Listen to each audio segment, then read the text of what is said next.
We're live, hopefully, and I'm keeping my thumbs up because I assume there's audio, which I have no doubt that there will be. But the last few streams I've been like, whoa, where's my audio? Howdy, everyone. Hey.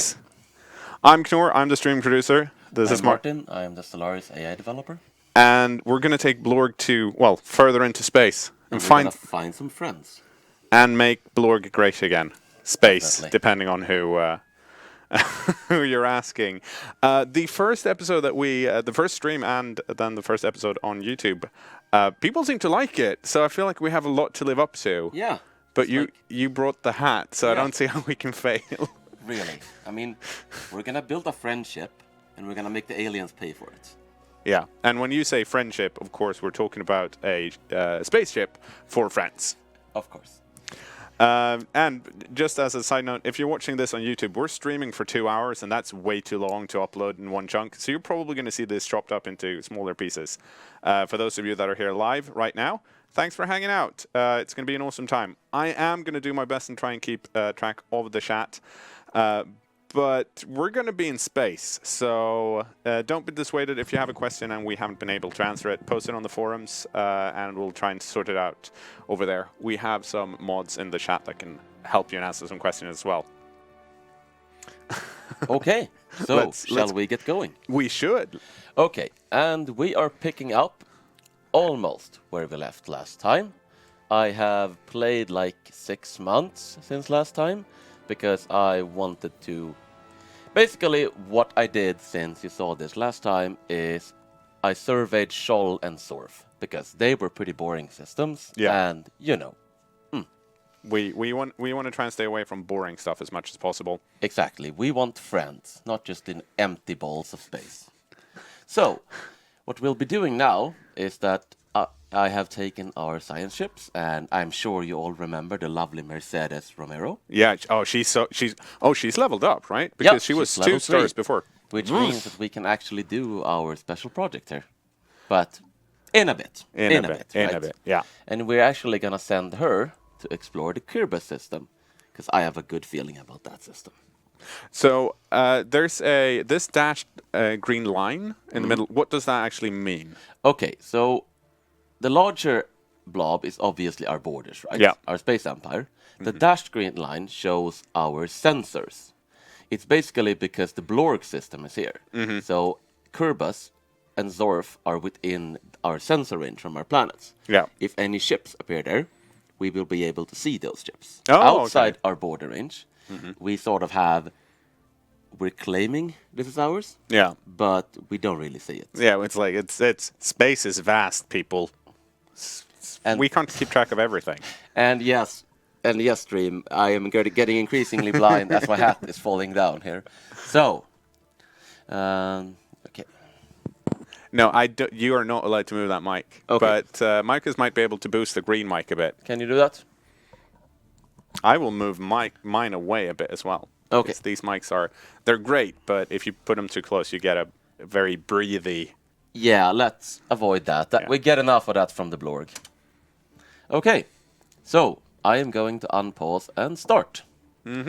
And while our ship makes its way to the Kerbal system, I'm actually going to talk a little bit about the resources.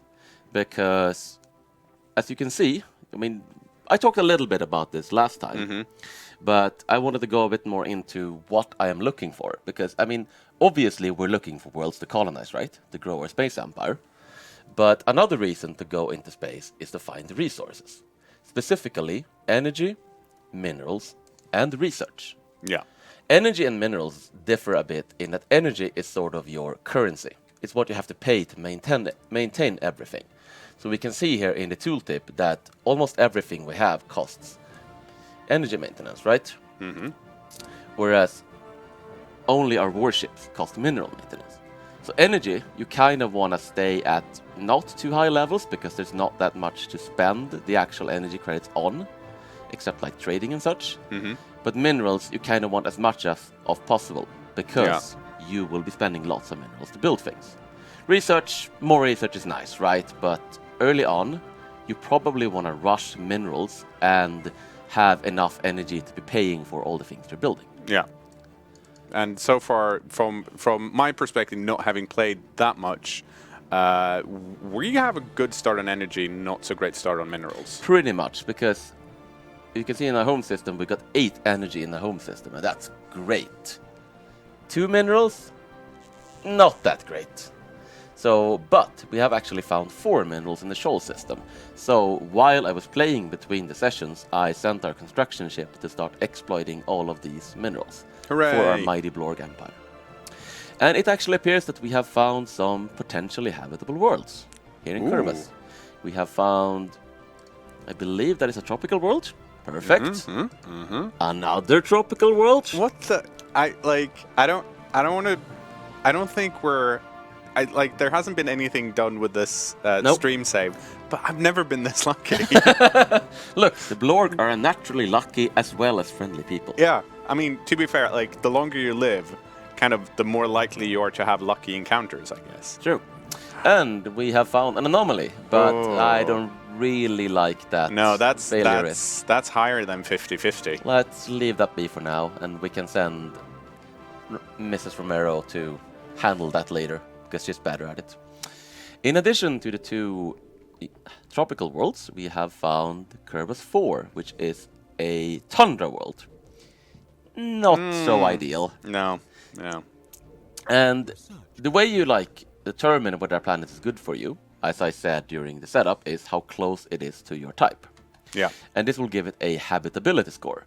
This has a habitability of 0%, and the tropical world, which is perfect for us, has a habitability of 80%. You might wonder why that's not 100, and that's because 100% habitability is reserved for your home world. Because, that's what the Blorg grew up. That's perfectly adjusted to the Blorg. Other tropical worlds are good, but not as good. Stedix wants to know if there are if certain types of habitable worlds are more common than others. I think they're about on the same. I think arid worlds tends to be a little more common from what I've heard, but there's not a huge difference. So there is no clear best type, really. And what habitability does is a couple things. First of all, it is your maximum happiness. So if our Blorg were to colonize this world, their maximum happiness of living on a tundra world would be 0%. Great. So we want the Blorgs to be happy, guys. This is not good. So let's not send any Blorg to Kerbis 4. No, let's not. The 2 ways we could colonize this world is either by making some friends that can colonize it for us. Yeah. Friends that are better suited to cold places. Or by building robots. Okay, yeah, I think both of those are valid reasons. However, I will say this, that it seems like Kerbis 4, not a good place for a beach party. No. And I don't know about you, but I'm pro beach parties. Oh yeah, the Blorg are very pro beach party. They've never had one, but they've heard about them. They really like the idea of it, right? They've read a few books in their new library. Speak about mythical beach parties. Yeah, it's still a shame we didn't find a party invite. But, but I mean, beach party. We'll get there at some point. And meanwhile, we're also exploring this system, and we have found another potentially habitable world. I love that there's a too long didn't read 37 asteroid over there. The actual name would just cover the screen. Yeah, it's Welsh. Well, the good news is we found even more minerals, and we have found a continental world. And this actually has a pretty good habitability for us, 70%. Okay, I'm still gonna be like, I can't believe we found this many planets to live on. However, we cannot actually colonize this world yet, because it's a type we don't have the technology for. So we will have to research how to colonize habitable worlds. And speaking of research, we have to pick a new one for Johanna von Falkenstein. Our society researcher. Okay, so we have a few different ones to pick from. This one lowers little recruitment cost and gives us a possible Empire-wide edict. This lets us build hydroponic farms in our spaceports, which lets us grow some food in space. And this one will make us live even longer and produce more food. And I really like picking this one early, just because it's a global bonus to food, so it will make all of your pops grow faster. So we're gonna go with that one. And genome mapping. I mean, it's what we talked about before, right? Yeah. to be friends with someone, you have to understand them. Correct. So we have to map their genes. Yes, And we that have makes to sense. see if they are genetically predisposed to friendship. Yeah, because we don't want to waste time trying to make friends with someone who doesn't even know what friendship is. Because then we'd have to teach them that, and let's face it, we don't even know ourselves. Yeah, and I mean, we'd get into the same thing with the robots then, that you couldn't really... Now people are walking by our streaming booth with similar caps, going like, "Yay, Martin, you got the cap on," which is essentially the same as people like at a truck stop going like, "Yes, we both have the Ford cap. We agree when it comes to motors." Make space great again. I'm not saying that because those caps can't fit on my big ass head. I'm not jealous one bit. I've tried. It doesn't work. Could we just put one on the knot? We could, but it no. I'm against it. So you don't want to make space great again. This is what I'm hearing. I want to make space great again on the sly. I don't want to shout it out. Okay. Through the well at large. I am gonna build some more mining stations for the minerals we found here. And now we have a habitable world, and obviously, to colonize that, we'll need a colony ship. Yep. This costs a lot of minerals. Yep. The reason I am right now building more mining stations instead of building the colony ship is because our mineral production is so poor. So I don't want to set us back too much by wasting like 2 years worth of Blorg labor. Yeah. But as soon as these new ones finish, we're gonna wait a little bit and we're gonna get ourselves a colony ship, and we are going for Kerbos 3. Now, Kerbos 3 has 2 cog resources on it. If we colonize that, is that still around? Yes. How does that... Because the way it works is that the resources in space... Holy shit, there's a beast thing. There's yeah. Okay. We'll get into that. But there's some dangerous wildlife. Could be friends. So, the way the space resources work is actually that it picks one of the tiles from the planet. Okay. As the so-called orbital tile. Oh, I see. So it's probably this one because it doesn't have a blocker. So if you build a mining station, you're actually exploiting this particular tile. And if you colonize the planet, obviously you can also exploit that particular tile. So you will never lose out on the orbital resources by colonizing a planet. Cool. Okay, so we have researched that anomaly I found. I sent Romero to do it because, you know, she's a pretty good scientist. A thorough geological survey of Soyun 3 by the BCS Perseverance reveals nothing of interest. In fact, it is extraordinarily interesting. The only defining feature is its lack of defining features. There are depressions and elevations. Sounds like a Blorg life. Yes, but on the whole, the surface of Soyun 3 can be regarded as unnaturally flat, just like a Blorg. Likewise, the native flora and fauna are strikingly docile and unworthy of attention. Oh, and it just removed all the tile blockers from that planet. That is super good. So we don't have the beastly wildlife anymore? On another planet, it was the... Oh, okay. I believe it... Yeah, this one. Oh, I the see. one we just looked at. It still has the... Yeah, it still has a few tile blockers. You lied to me, game. Oh, This is just like when I tried making a friend. Space will pay for this insolence. No, I mean, no, of course it won't. Space will want to be friends with us. So we're gonna speed the game up a little, and I've also sent out our science chips to do some more exploration. And we actually have a special project I would like to look at, the Fort Aliens. Oh, if right, you yeah, recall. right. Yes. So I am gonna go ahead and do that. And the reason we didn't do that last time is because the Fort Aliens require a science skill of 3 to explore. And we didn't have anyone as good as that at that time. But now we had Mercedes Romero with her skill level of 3. So she's gonna go see if Fort Aliens are people we can befriend. I mean, you don't want people to fart at your parties, but you'd rather have that than no party at all. So I'm not saying we're desperate. Let's be honest here, we don't have high standards. No, we don't. And I mean, no one really knows what we're filled up with. Well, I guess we do. Have we mapped our own genome? Or is that why we don't know how to make friends with ourselves? Do we dare? I don't know if we do, actually. Or maybe it's just like the Blorg look at their own genome and it's like, oh! They're like, no. I can't befriend this. This is not This is not okay. No, it's horrible. Let's see. Not a... Oh, wait. Another tropical world. What the seriously? I mean, it's like... I feel like at this point, this is like the galaxy saying to the Blorg that, yeah, it's great that you made it into space and all, but maybe rather than go out finding friends, here, have some planets, put yourself on them instead of finding friends. I think there's a conspiracy going on. Pretty much. I think the elder races They're like... put a bunch of planets here to keep us occupied. Yeah, they're like, we'll just terraform these for the Blorg. Oh, a whiff of something. The box is indeed a document of a sort. Science officer Mercedes Romero admits that they had been hoping for a historical record or some other kind of codex significant to whatever culture left it behind, but they were disappointed. The true nature of the aromatic box seems to be a collection of fairly short narratives which, going by the rapid changes in odor towards the end of each sequence, are intended to surprise or be interpreted as comedic. Fart aliens. Yes. The techniques used to store and reproduce specific smells is of interest, but the tales it tells are not. I can see that.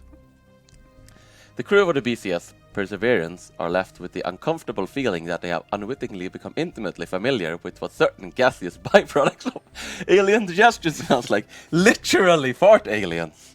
Our joke is coming to life here. However, Mercedes Romero is unwilling to speculate as to why the box was dumped on this frozen hellscape of a planet. Yeah, let's not.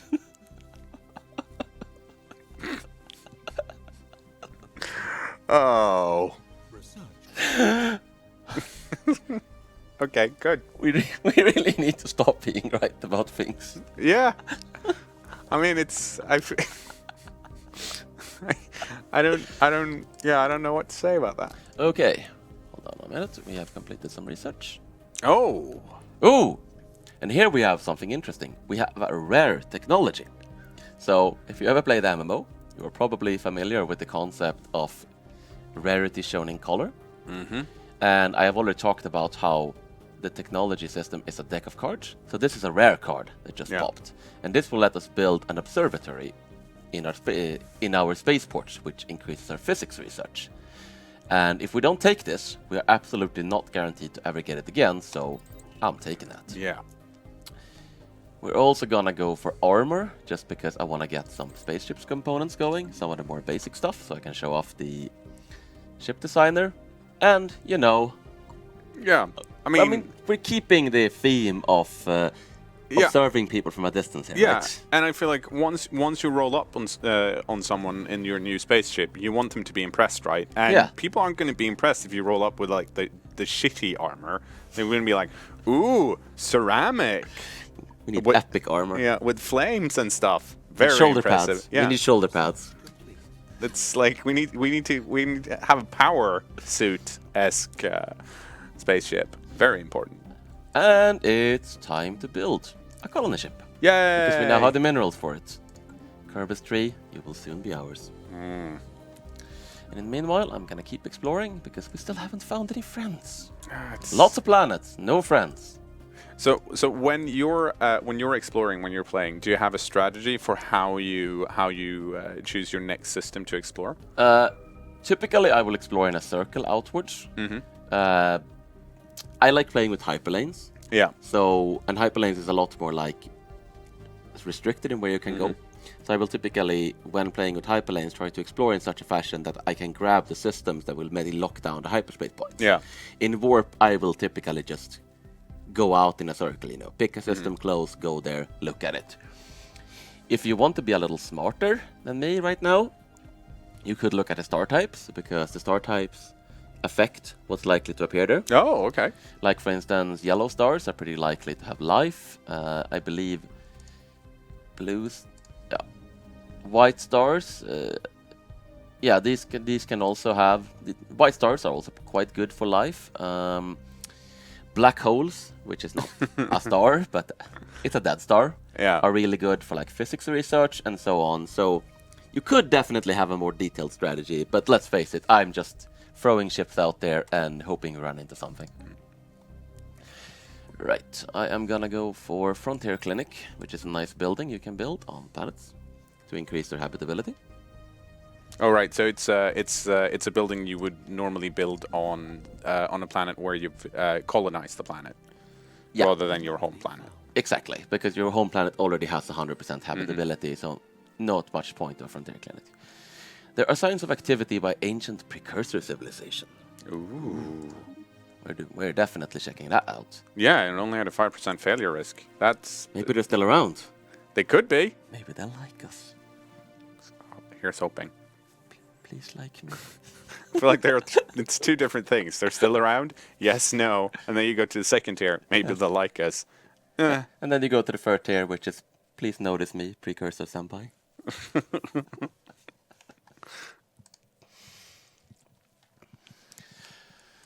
Okay, so we're waiting for stuff to happen, so I thought I would perhaps take a quick look at what we're doing here. And I was thinking actually it might be time to recruit an Admiral, because, you know, we've already run into one space amoeba. We might run into more space amoebas, and I believe that they only respect strength. That makes sense to me. That's all I respect. Because and otherwise, friendship. why would they attack, right? No, it makes no sense. They're just testing us. And we need someone who's good at being tested. So, leaders, you have a leader cap, right? This is how many leaders your empire can support. You can't recruit more than that. And leader cap goes up with technology and certain government forms and so on. Hiring leaders costs influence, which is sort of the political resource of the game. You also use it for things like managing sectors and edicts and maintaining an alliance. It's sort of your, the political clout you wield with your population. And hiring one of these guys costs a bunch of influence. Each leader will have at least one trait. This guy is really terrible. He's sleepy. This guy is cautious, and this guy is a fleet logistician. So I'm thinking no to Nikita, because I'm sorry, Nikita, but no. You're too low energy. Yeah. So who do you think? Stanislav or Helika? Or Heike? Well, I mean, this is our Admiral, right? And if we're... Like, see, he was... Stanislav was evasive, right? No, we don't want to evade people. Exactly. If he'd been snappy so we get places quicker, then yes. I feel like Heike Wolf, on the other hand, has a much better opportunity to stay out longer. I agree, and find more friends. So let's put her in charge of the fleet. And now she's leading those ships. Alright, so the precursor civilization is apparently the Voltaum star assembly. We have recovered artifacts from an ancient alien civilization on Bithia 6A. They must have been active in this region of space approximately 12 million years ago. So not that long ago, then. No, judging by the age of the artifacts. I don't think they're still around, though. Oh. From what we have been able to piece together, our scientists theorize that these aliens who called themselves the Voltaum Star Assembly were worm-like annelids, roughly 3 to 4 meters in length, that communicated with each other primarily through vibrations carried along their segmented bodies. They sound lovely. Yes. Colony ship is... And what this does is that it's unlocked what's called a precursors quest chain, where we basically find out about an ancient civilization, and we're encouraged to find out more about them in the hopes of finding their home star system, which presumably contains some goodies. So as we continue to explore, we will probably pick up more artifacts from the Voltaum, and eventually we might be able to find their homeworld and see if any worm friends are still around. Worm friends, worm friends. We also have another alien mural we might want to translate at some point. Yeah, I mean, it's... But, yeah, I mean, priorities, I think. Yeah, I feel like, because, like, we talked about this in the last episode, that once we decide to research those, the research our scientists are doing would be put on hold. Yeah, and I want that frontier clinic. Yeah. Plus, we already have one alien library. Yeah, but that's... It's probably not going to be another alien library, but, you know... I think finding friends takes priority right now. Yeah. Ooh, okay, so we have found some pretty nice systems for resource over here. 8 energy, very nice. However, because this is outside our borders, we cannot exploit this for mining yet. What we could do is that we could send our construction ship and claim it. And I'm actually gonna do that because I don't want anyone else stealing our glorious tropical world there. So, a frontier outpost is basically a space station that expands your borders. Normally, your borders are only expanded by colonizing planets. Yeah. Okay, so if you were to colonize a planet, for example, on Shoal, which is at the outskirts of our current border, would that then blob the border that will outskirts? expand our borders, right? So we will get a bunch of borders from Shoal, but I don't think those borders will include all of these things. And I kind of want to claim all of these things. Yeah. Oh, we have encountered some form of alien vessels in the Eri system. These strange objects have been flagged as beta aliens until we can learn more about them. Ooh. We should proceed with caution. No, we should proceed with friendship. We should proceed with friendship. I'm researching this shit out of that. Yes. These guys look friendly. They do. I feel like white and orange are both very friendly colors. Both very friendly colors. Oh my god. I'm so excited. Yeah. No, I'm like, I don't know how to contain myself, really. Hi, thanks for watching our continued exploits through the galaxy as the Blorg.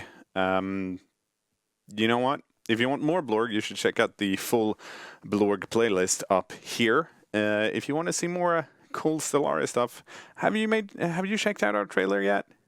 I assume you have, but you know what? Click it again. And last but not least, if you want more Paradox interactive content, meaning more Stellaris, more Hearts of Iron 4, more Europa Universalis for more Crusader Kings 2, make sure that you subscribe, because I post a lot of that stuff, even the City Skylines, which is doing great. It's it's where I force different Paradoxians each week to play in the same city, and let me tell you, after 4 episodes, it's not going well, but we'll survive, I think. But yes, so thanks so much for watching. The Blorg appreciates you. On the next backplate, or whatever you want to call these things, I will start highlighting some cool comments, or memes from the meme thread on the Stellaris forums over at Paradox Plaza. So if you have some cool stuff to say, post it down below. I would appreciate it, because it'd make my job easier. Goodbye.